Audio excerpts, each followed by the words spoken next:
이번 주도 코로나19 이야기. 좀 산불하면 떠오르는 게 저희가 항상 나오는 양간 제품, 네. 이 알펜시아 매각 문제입니다. 진료를 받고 약을 네. 처방받거나 명단이 보건소에 통보가 되고 안 가고 만약에 코로나 확진을 받게 되면 이제 처벌을 받습니다. 4월 한 달간. 아파도 참는 경우가 나올 것 같아요. 이제 지금 기침하시네요? 아, 예. 목이 갑자기. 아니, 농담입니다. 저기.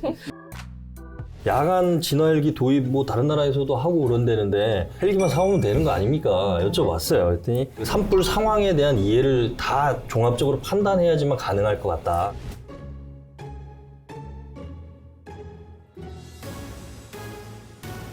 이 최문순 도정의 이 골치 아픈 현안, 바로 이 알펜시아 매각 문제입니다. 좀 똥값이 되지 않을까 이런 걱정이 나온다고 이거 합니다. 전에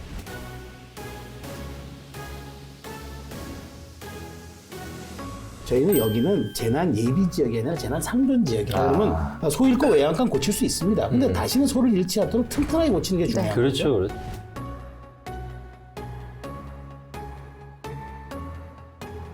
강원도개발공사가 처한 사정이 너무 좋지 않아. 발생하는 이자가 하루에 4,200만 원이라고 하는데 시간은 지금 강원도의 편이 아닌 네. 상황입니다.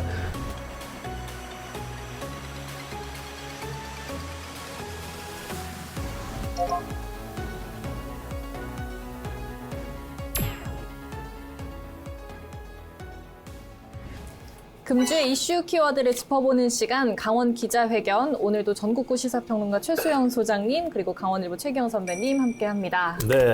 네. 이번 주도 코로나19 이야기 해보려고 합니다. 예.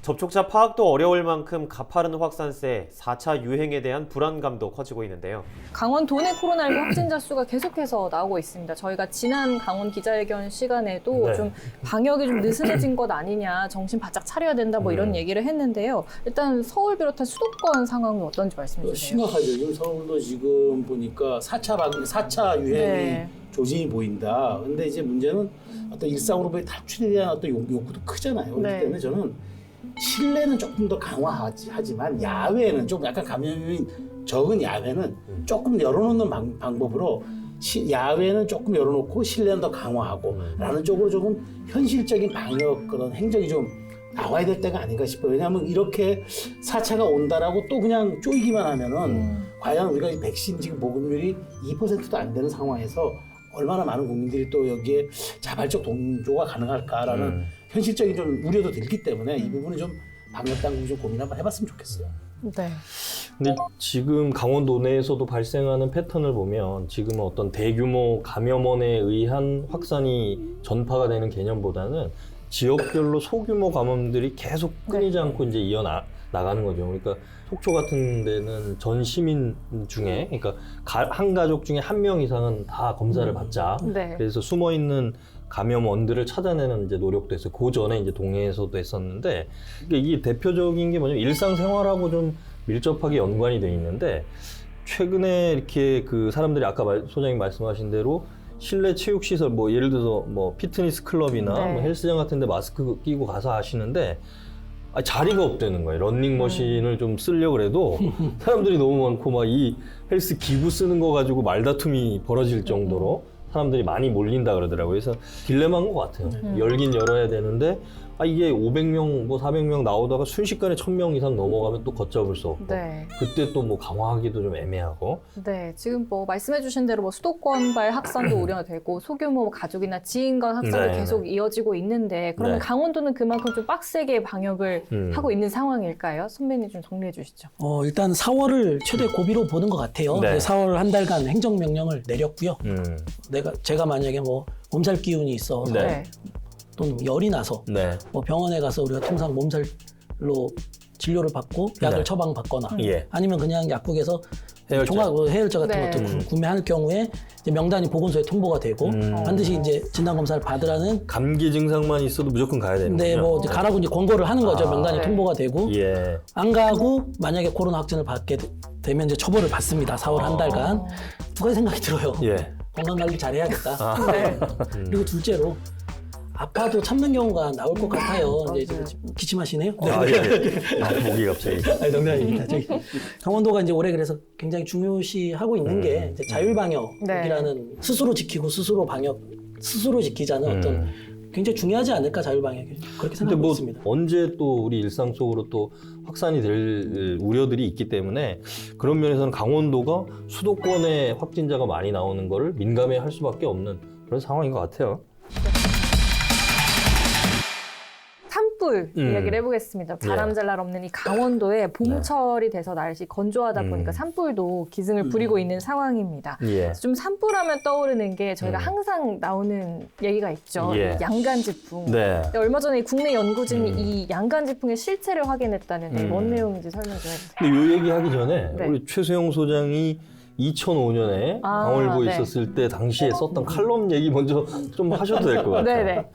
그때 이제 제가 국회를 이제 출입하고 있는 기자일 때 낙산사가 전소되는 그렇죠. 산불이 낙산사 그 2000년. 종이 그 그렇죠. 무너져 다- 내린 거에. 다 그 기억나요. 그때 다 녹아내렸을 정도니까 뭐 어마어마한 불길이었어요. 저도 그때 현장에서 취재하고 있었어요. 그때 아, 네. 그렇죠. 그때 이제 현장에 있었고 저는 이제 국회에 있었는데 그때 이제 강원도가 특별 재난 지역이 되느냐 마느냐 그렇죠. 막 이런 얘기가 있었을 때 제가 그것을 촉구하는 차원에서 이제 칼럼을 썼어요. 그때 이제 칼럼의 제목이 양간지풍 일구진 안설이라는 이제 그 제목을 썼는데 그게 바로 이제 그거죠. 그러니까 양간지풍이라는 게 이제 남쪽이 이제 고기압이고 네. 북쪽이 이제 저기압일 때 네. 서풍 기류가 발생하면서 굉장한 돌풍들이 일어나는 계절풍 같은 건데 요게 꼭 3, 4월 달에 네. 아주 심하게 부는 게 위로는 간성서부터 아래로는 동해 정도까지가 네. 엄청나게 이제 이게 부는데 이때마다 그러니까 이 동해안 지역이 초토화가 됐어요. 실제 조선왕조실록이라든가 승정원 일기 때 보면은 화계 비무, 산화 폭발 이게 화계 비무는 뭐냐? 불이 도깨비처럼 날아다닌다. 네네네. 산이 화산처럼 폭발한다는 거예요. 이게 요즘 우리가 보면 불덩이만 날아다니는 거랑 똑같았어요. 그러니까 이게 과거 조선시대에도 이런 재난이 저는 이제 있었다면은 저희는 여기는 재난 예비 지역이 아니라 재난 상존 지역이다. 그러면 정부의 지침이나 정부의 대책도 여기에 상존의 방점이 찍혀져야 한다는 취지에서 제가 그때 기자 칼럼을 쓴 겁니다. 예. 그래서 지금 말씀하시는 이제 자세히 설명을 해주신 그 양간지풍. 지난번에도 저희가 한번 얘기했지만 네. 양간지풍은 강원도 동해안 빼고 딴 데서 쓰면 안 돼요. 네. 이거는 다른 지역에서는 이 현상하고 다른 현상이에요. 그렇지. 예, 그래서 아까 말씀하신 것처럼 한반도 서쪽에서부터 바람이 불어오는 네. 거예요. 근데 이게 역전층이라는 게 있답니다. 이게 이제 공기의 어떤 층이 형성이 되는데 이 역전층이 보통 우리가 고도가 올라가면 기온이 내려가잖아요. 네. 근데 이 공기는 역전층에서는 고도가 올라가도 기온이 오히려 상승 안 됩니다. 특이한 기상현상인데 그 역전층이 태백산맥 위에 이렇게 형성이 되면 영서 지역에서 바람이 여기를 통과하면서 영동 지역으로 내려갈 때 소형 태풍급의 강풍이 불게 돼요. 근데 이게 어디서부터 어디까지 나오냐면 고성에서부터, 그러니까 간성에서부터 강릉. 그러니까 양간지풍이라고 할 때는 양양과 간성을 얘기하는 거고 네. 양강지풍은 양양과 강릉을 얘기하는 건데 여기에서만 유독 이 현상이 더 심해진다는 거예요. 그래서 우리가 양간지풍을 다른 지역에서 쓰면 안 된다. 네네. 근데 요거를 그런 기록에만 나와 있던 것을 강원지방기상청하고 국립기상과학원 등 전문기관이 네. 지난해 처음으로 네. 실체를 한번 증명해 보기 위해서 어. 실험에 착수를 했었다고 네. 하네요. 역전층이 생길 때, 이런 기압 배치가 생길 때 띄워봤답니다. 한 6번 정도를 띄워봤는데 실제 그런 현상들이 나타나더라는 거예요. 그 좁은 틈새로 해서 바람이 내려올 때 기온이 올라가고 네. 강풍의 강도가 워낙 세지고. 근데 이제 요거 작년에 한번 해봤는데 요것만 갖고는 사례가 너무 적대요. 그래서 올해 다시 한번 이제 계속 그 실험을 한다고 하는데 네. 요런 사례들이 그 어떤 실체를 조금 더 데이터를 모아가지고 분석을 하게 되면 예를 들어 우리 지금 하는 건조경보나 뭐 산불 위험주의보나 이런 것들을 조금 세분화해서 요런 기압 배치가 생겼다. 네. 그러면 뭐 예를 들어서 불을 뭐 전체에 못 피우게 한다든지 뭔가 이제 대책을 만드는데 이런 이제 과학적인 실험 결과가 뒷받침을 하지 않을까. 그런 이제 실험을 강원지방기상청 주도로 한다. 이런 이제 기사들이 보도가 됐습니다. 네, 그러니까 이런 양간지풍 뭐 실체를 좀 연구를 네. 하는 걸 통해 좀 대형 산불 좀 예방할 수 그렇죠. 있다면 좀 큰 성과라고 할 수가 있겠네요. 역대 산불 피해 났던 것들을 좀 강원일보에서 보도한 거 좀 보면 네. 제일 컸던 시기가 2000년입니다. 2000년. 동해안 5개 시군에서 동시다발적으로 불이 났어요. 근데 이때 피해 면적이 2억 3,700만 제곱미터. 어마어마합니다. 어마어마한 살림이 불에 탄 거예요. 저 요때 고3이었는데 제가 이제 그 당시에 이제 2000년에? 제가 이제 아. 동해 출신이다 보니까 네, 그 당시에 네. 이제 고3 사실 학교 일찍 끝내주는 아. 거거든요. 그 오전 수업만 하고 2000년에. 가라기를 버스가 버스가 다 끊겨서 대낮인데 집까지 걸어가는데 연기가 야, 어마어마하죠. 1시간 걸려 집까지 걸어갔어요. 요게 역대 그 산불 피해 역대 1등. 근데 2등은 1996년. 제 1996년 4월인데 이 고성 산불이거든요.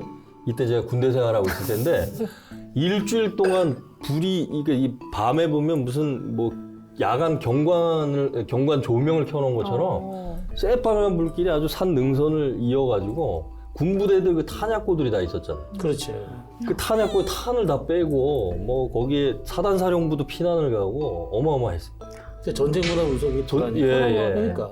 이 세 번째가 이제 2019년 우리 동해안 고성 속초 그다음에 동해 강릉에서 발생한 이 산불인데 아무튼 엄청납니다. 이게 네. 고성에 지금 그래서 진부령 올라가는 쪽만 조금 숲이 남아 있고요. 토성면, 주광면, 뭐 거진읍, 현내면 다 울창한 살림들이 다 사라졌죠. 그렇죠. 겨우 이제 조금 보궐이 됐죠. 지금 조금 남아 있는 건데. 그러니까 저는 이제 그거예요. 그러니까 그때도 제가 칼럼을 쓴 이유가 그때 이제 당시 국무총리 이해찬 총리였는데 이해찬 총리요? 국회에 와서 네. 이제 막 저 특별재난지역 해야 된다 강원도 출신 의원들이 막 요구하고 해서 결국은 됐어요. 막 선심서도 정부가 해줬는데 그러니까 저는 그걸 지적한 거죠. 매일 이런 게 거의 반복되다 싶 우리가 어쩌다 한 해 잘 넘어가면 휴 다행이다 그러잖아요. 네. 그러다 또 대형 산불 나면 또 이제 정부에다가 또 재난지역 신청해달라. 소 잃고 외양간 고칠 수 있습니다. 근데 다시는 소를 잃지 않도록 튼튼하게 고치는 게 중요해요. 그렇죠. 저는 그거를 이제 촉구하는 차원에서 그때 칼럼을 쓴 건데 어찌됐건 지금 또 우리가 이 시기에 목전에 도래했잖아요. 네. 그런 과학적 데이터 근거까지 잘 나온다면은 네. 그걸 근거로 정부가 뭐 산림 제한, 그러니까 입산 제한을 둔다든가 뭐 여러 가지 뭐 그건 행정적 차원에서 고민하면 될 일이니까 네.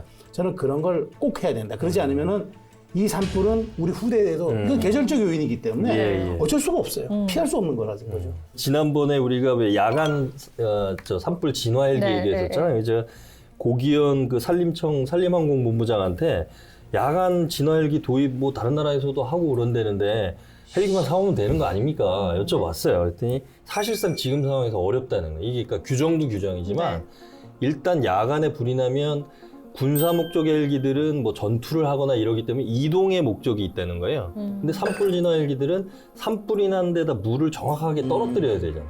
그러니까 주간에도 사실은 그 조종사들이 육안으로 보고 떨어뜨리는 어떤 그런 기술들을 해야 되는데 야간에는 거기에 전신주라든지 전선이라든지 이런 것들은 확인이 안 된다. 가까이 근접할 수가 없어요. 근데 멀리서 뿌리면 뿌리나 만하고.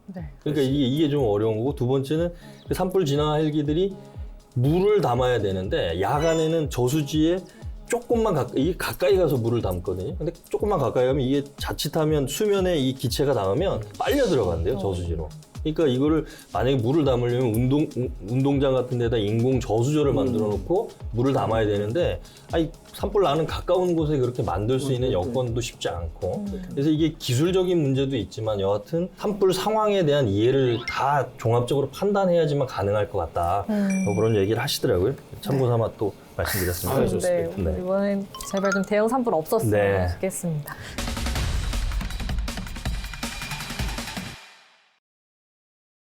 그럼 다음 이슈 키워드 넘어가 보겠습니다.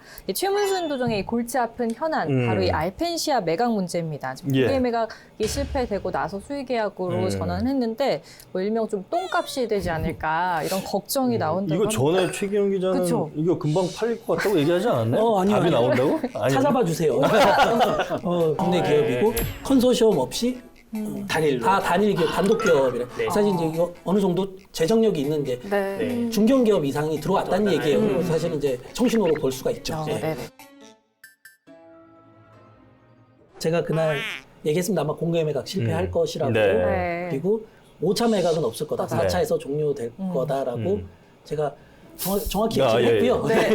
입찰은 더 이상 없는 거죠? 네네. 그리고 이제 제가 말씀한 제가 얘기한 대로 네. 4차 매각에서 이제 공개 매각은 끝이 났습니다. 예, 그리고 예. 수의계약 공고를 했고요. 네. 지난주에 이제 수의계약 1차 수의계약 공고 인수이양서 접수가 마감이 됐죠. 네. 그래서 한 개의 기업이 들어왔습니다. 아, 네. 뭐 그나마 다행이라고 뭐 볼 수 있는 더 이제 협상의 여지가 생긴 거니까. 아, 입질이 좀 만났다 그러지 않았었나요? 한 개 기업이 들어왔습니다. 한 개 기업이 들어왔는데 일단 부적격으로 부적격. 네.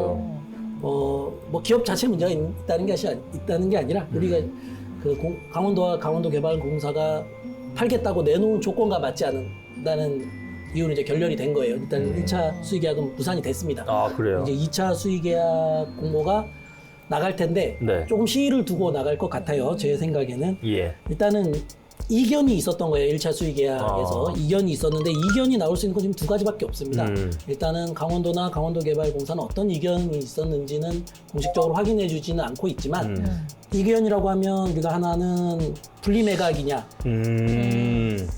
통매각을 하려고 하는데 분리매각을 하겠다고 한 경우에 아마 네. 성사가 안 됐을 거고요. 아. 둘째는 가격. 아. 8천억 원에 팔겠다고 했는데 그거보다 낮은 가격을 8천원 제안했다면 비싸다. 제안했다면 그 두 가지 이견밖에 나올 수가 없어요. 아하. 제가 취재해 본 것을 종합해 볼 때는 일단 가격 이슈가 있는 것으로 네. 보입니다. 이제 현실적으로는 분리매각으로 인해서 틀어진 것보단 낫다고 봐요. 분리매각이라고 하면 일단 골프장, 네. 해운제 골프장이 굉장히 알짜로 지금 네. 평가받고 있는데 3천억 정도입니다. 3천억을 팔고 나면 골프장에 끼어서 콘도나 뭐 네. 이런 것들을 팔 수는 있는데 네. 골프장을 팔아놓고 나면 콘도는 이제 더 가격이 어떤 안 나와. 뭘 갖다 붙여서 팔 수 있는 유인 요소가 없는 거예요. 콘도는 앞으로 가치는 계속 떨어질 텐데 계속 갖고 있어야 되는. 그리고 분리매각 같은 경우에 노조의 반발도 굉장히 심합니다. 노조에서는 뭐 고용승계 문제 때문에 분리매각은 절대 반대라고 하는 입장이라서 가격 같은 경우에는 뭐 조금 여론의 문제이기 때문에 사실 돌파구를 찾을 수도 있다고 봐요. 저는 무리를 한다면 강원도개발공사가 처한 사정이 너무 좋지 않아요. 지금 남은 부채 7,400억 중에 6,500억 가량, 그러니까 거의 다 한 90% 가까이가 2023년, 24년에 일시에 도래합니다. 만기가 한꺼번에 갚아야 예. 되는 상황이 오는 거예요. 지금 시간은 지금 강원도의 편이 아닌 네. 상황입니다. 지금 하루에 이자가 7,400억을 빚지고 있어서 발생하는 이자가 하루에 4,200만 원이라고 하는데 그 이자를 줄이려면 어떻게 뭐 조금 가격을 낮춰서라도 빨리 파는 게 낫다. 팔아서 부담을 줄이는. 근데 이거 지금 말씀하시는 것만 이렇게 들어보면 파는 사람하고 사는 사람하고 이해관계가 맞아야 되는데 사는 사람 입장에서는 지금 아쉬운 게 없는 거예요. 시간이 내 편이니까.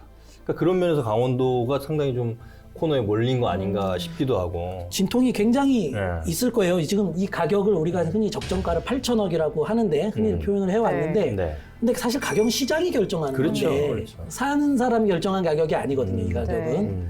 그래서 사실 이제 가격에 대해서 분명히 가격 이슈가 분명히 계속 논란이 될. 그러니까 더군다나 이게 지금 시기가 코로나19 때문에 네. 외국 자본들이 그동안에는 뭐 제주도나 동해안에 막 뭐 중국계 자본이 투자하네 마네 뭐 여러 가지 보도들이 있었는데 코로나19 때문에 사실은 뭐 국제 관광 경기들이 다 몰락을 하니까 지금 이거 사놔도 외국 관광객들을 모집해가지고 뭘 돌리고 이런 것도 어렵잖아요. 그러니까 더 그래서 좀 어렵지 않나 그런 생각도 좀 드네요. 설상가상인 거죠. 네. 그러니까 현재 처한 상황도 안 좋은 네. 데다가 지금 또 강원도 개발공사가 직면한 내부 사정도 지금 안 그렇죠. 좋고 네.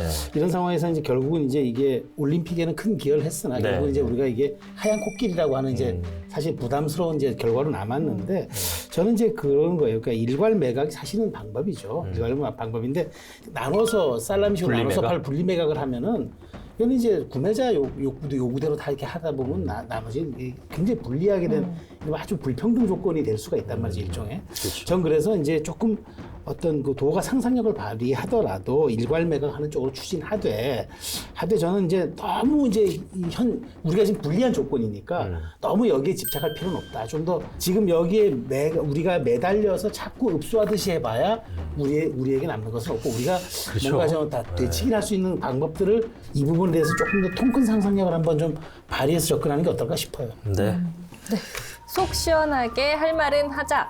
강원도 열혈 기자들이여 눈치 보지 말고 강원 기자회견으로 모이세요.